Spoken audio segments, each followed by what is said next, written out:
Namaskar, myself Seema Sharma, once again before you for my second session of Art of Parenting. And before I begin, I would like to say a big thanks to all the subscribers, viewers, and all those who've shared my post and subscribed it on my YouTube channel. And till date, I have received more than 550 views and around 160 subscribers I've already had, and a number of likes also. So thanks to you. And why I'm asking you to share and subscribe my channel, because I want to reach out to as many people as possible, and I want to make best use of my retirement, and I want to help out the parents who are a little, disappointed with certain things. And there are, because I know when I was a parent, I'm still a parent, but now that my son is above 30 years old, so when I look back, I know I have faltered, and I have not been able to do what was required of me to do.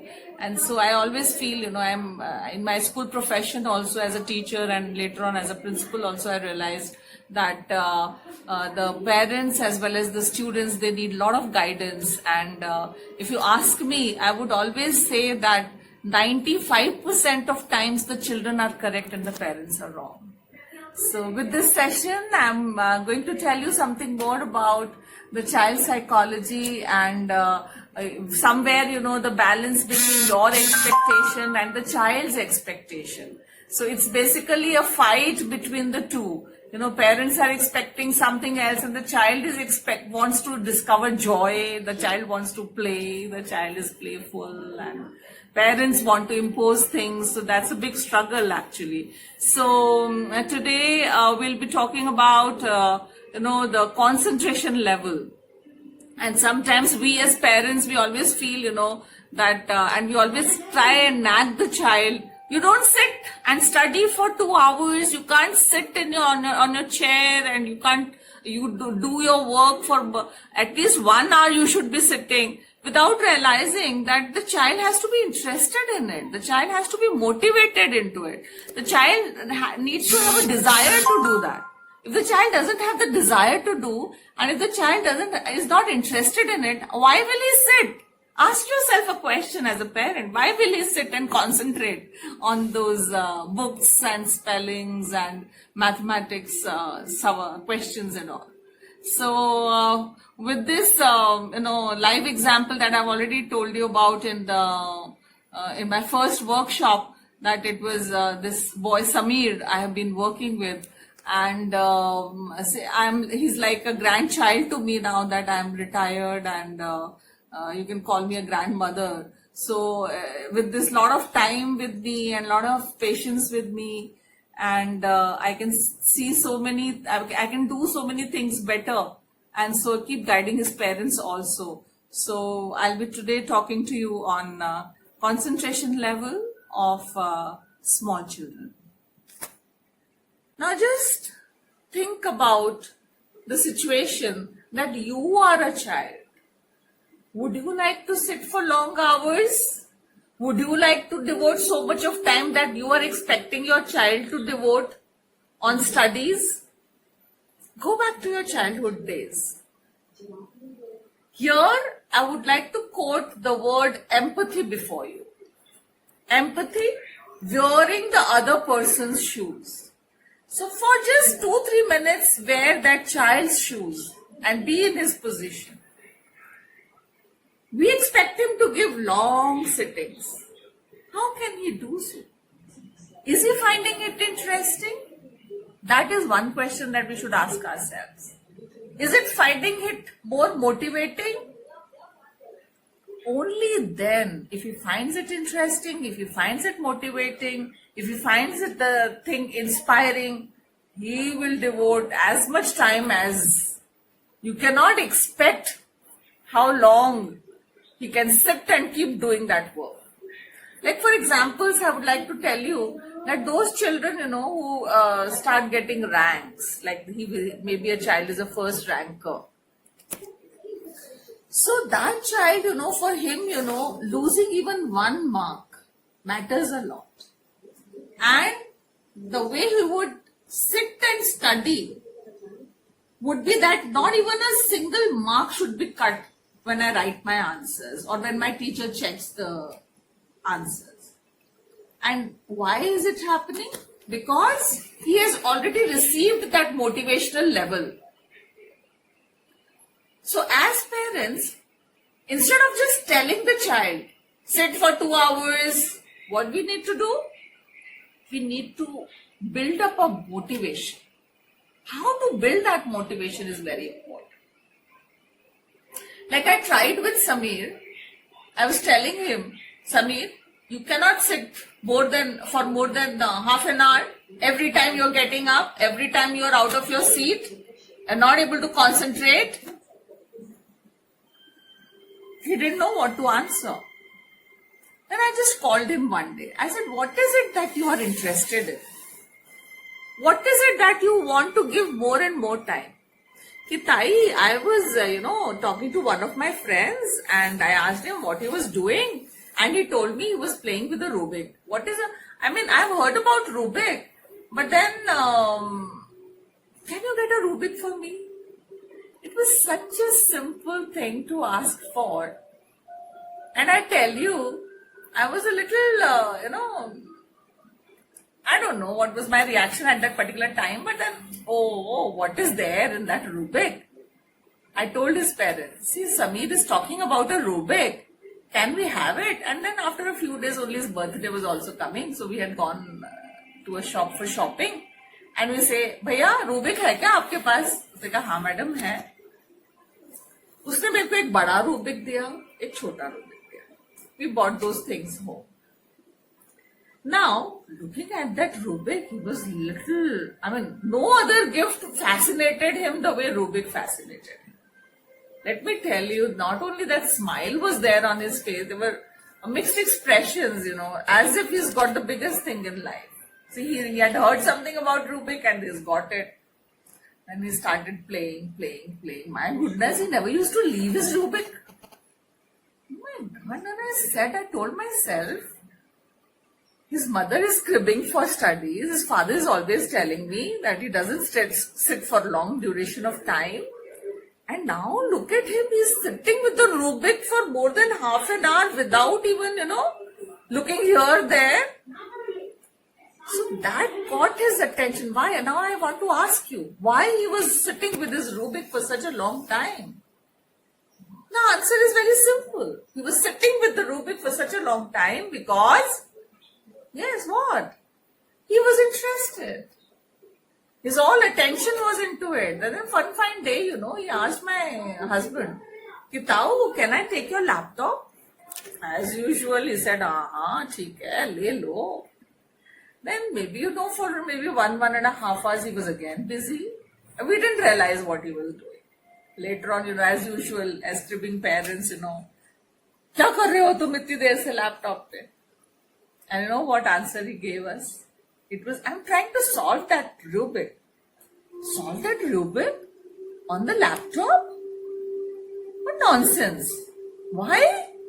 Try, sit and try, do it yourself. And all of us, as usual, whatever we do with that child, the normal reactions were there. Anyways, 1 day passed, 2 days passed, 3 days passed. And then suddenly one day his mother came to me, Bhabhi, Samir is taking longer time in the washrooms these days. I said, what? And then suddenly he comes out of the toilet and there is a slip in his hand. I said, what is it? Tai, I was learning that, method, how to solve the Rubik. I said, what? If you're learning a formula of mathematics, you're learning a spelling of English. No, nothing of that kind. Learning how to solve a Rubik, that too in the toilet. That gave me a point to ponder, and that gave me a thought. And then I realized, see, this is what happens, when the children are interested in something, that motivation is there, that inspiration is there. Then, no one can stop them. Even if you ask the child to stop, don't search for it, don't do anything for it, then also he would try and find some way or the other to do the thing of his interest. So the basic line that I would like to repeat for you is, make the child interested. Make the child motivated to do what he wants to do. And after, say, a week or so, he was before me. Tai, I would like to show you something. I said, what? And there was such a glow on his face. There was such a broad smile on his face, I tell you. I mean, it was the happiest expression I saw on his face. I said, okay, come, because I usually don't snub him, I usually tell him, okay, come forward, show me, because now, I can realize the parents are busy, but I take myself as a grandmother, you can say that. So I've got lots of time and I can devote to this boy Samir. Of course, I was not able to devote to my own son. At that time, I was so busy. I never had any time for him, But for Samir, I have a lot of time. I've got a retired life to lead now. So I said, okay, come, show it to me. And within few minutes, just see it, Tai. Just see my Rubik. Can you see all mixed colors? I said, yes, it's all mixed colors. And within 2 minutes, the Rubik was solved. All the same colors on one side. I said, how did you do it? So, that hard work of 1 week, that memorizing of I don't know what all things, he told me these are all known as algorithms. And after that, he came out with this particular solution of the Rubik. And that sense of achievement that was there on his face, that was really great. And then, though, of course, it was not only Samir who had learned something, even I learned a lesson, which I am sharing with you, that let the child be interested in something. And then that was something, I used it for his studies also. I said, Samir, the way you have done extra effort for solving your Rubik, can you do it for your studies? And if you do that, see the balance between reward and punishment. See, reward and punishment, this is the next topic for my next session. I will not highlight much on this right now. In my next session, I'm going to do a lot of reward and punishment examples before you. Then I said, can we do something of this kind? Can you do for long hours when you sat with your Rubik in your hand, or maybe with the laptop of your Tau, and then you were struggling with the solution? Can we do something about this in studies also?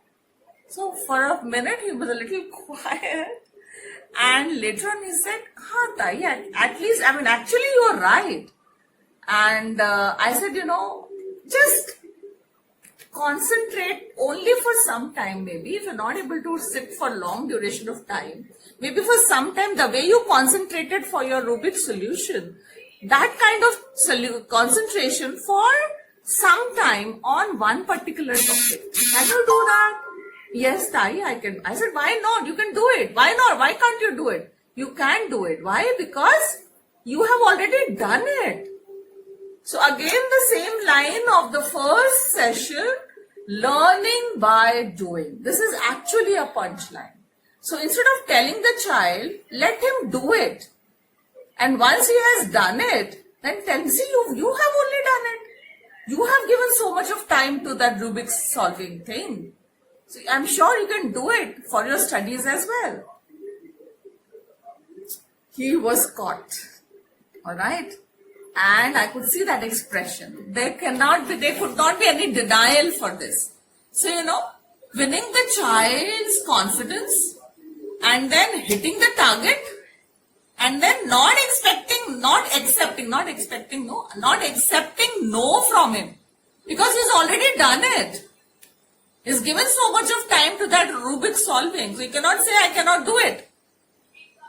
So another line for you is, if the child is smart, the parent has to be smarter. So you need to play your game actually. So I would like to call Samir before me, and I would like to ask a few questions from him before you. Samir, can you come and sit next to me here? Come. So that's Samir, and you've already seen his exhibition of paintings, drawings, and models and whatnot. So my question to you, Samir, is, Yes. I just want to ask you, what kind of feeling you had when you achieved that you could solve that Rubik? I have lots of joy. You discovered the joy? Yes, Okay. I can't tell you in words also. You cannot express that? Yes. It is beyond your expression? Yes, when I learned to solve this Rubik Cube. Oh my God. See, for children, such small things can be so important. This I'm discovering right now only before you, that, he had so much of joy. So, I mean, a child has to enjoy this is another punchline. A child has to enjoy what he's doing. So, how did you manage? See, nobody guided you. I didn't say anything. Your Tauji also, did not tell you anything what to do. How did you manage? You tell the viewers. First, I thought that I am not able to solve this, not able to solve this. But when I tried it to solve this, I take my Tauji's laptop and learn it for 1 hour, half an hour. And this will be continued for 2 or 3 days. And then when the days,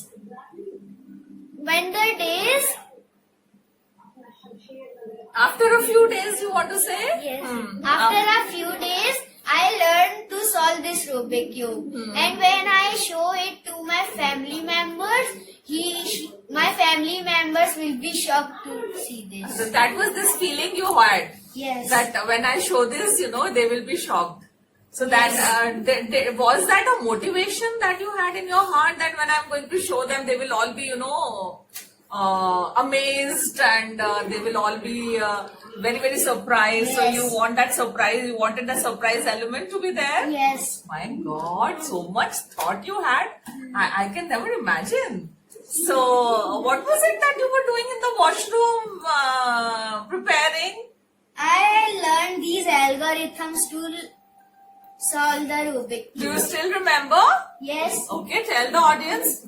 R U R dash U dash R dash F R2 U dash R dash U dash R U R dash and then F dash. So the algorithm Rubik Cube dash. So these are the algorithms that I have learned to solve this Rubik Cube. That's nice. Yeah, great talking to you, Samir. Thank you so much. Thank you. So for today's session, the punchline is, let the child be motivated, interested, inspired, and then, again, the same phrase I would like to use, sky's the limit. And once he discovers that joy, see what Samir told everybody. See, that was a very joyful feeling. And look, watch his expression when he spoke that word joy. So, we really need to have lots of joyful activities for the children, and let them first feel the motivation in any activity, and then, if the same motivation the child can direct towards studies also, I'm sure you and I will not be struggling. And the first line that I told you today before starting in the starting of my session, that a child who has been coming first in his class has already tasted the fruit of success, and then because of that only, he doesn't want to lose even a single mark in his examination, and so he is inspired and motivated. Even if his parents are not forcing him to study, then also he would sit and revise his spellings, his everything, and thinking that I don't have to lose even a single mark. So that kind of situation has to be brought in front of the child, and not just saying concentrate, sit. Why are you not sitting for more than 2 hours? See, that child is sitting from 2 to 5 and he is always studying and doing all his mathematics sums and learning spellings and this and that. So instead of that, one has to give some, kind of live examples. So with this Rubik's solution, I have motivated the child towards his studies. So I don't know how far I have been able to express this particular thought to you, but then just think about it. Maybe your child is interested in something else, and maybe with that particular thing you can link him towards his studies as well. So instead of saying ki this is just a wastage of time, you just sit and study. Instead of that, let him do the things in which he is interested, and then set this as an example for his studies. Namaskar. Thank you so much. And the viewers, I'm requesting you once again to please like, share and subscribe my channel, because I want to reach out to the maximum people. And if you can pass it into your small groups, or maybe those parents who need these kind of examples for their own children, it would be so nice. So reaching out to everybody is my one objective, and I need your support. And if you like it, please do subscribe the channel. Thank you so much. And after this, you can see how quickly Samir solves that Rubik. So thank you so much once again. Namaskar. So hello friends, today I am showing you the card trick and the solving of the Rubik cube. So this Rubik cube is well shuffled and I am shuffling it once more.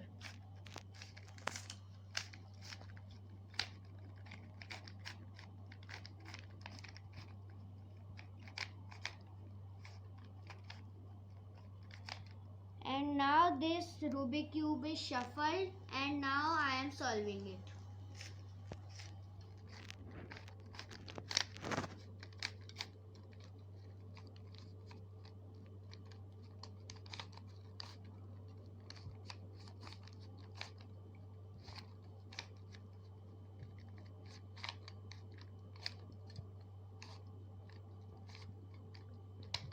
So this cube has been solved from all 6 sides.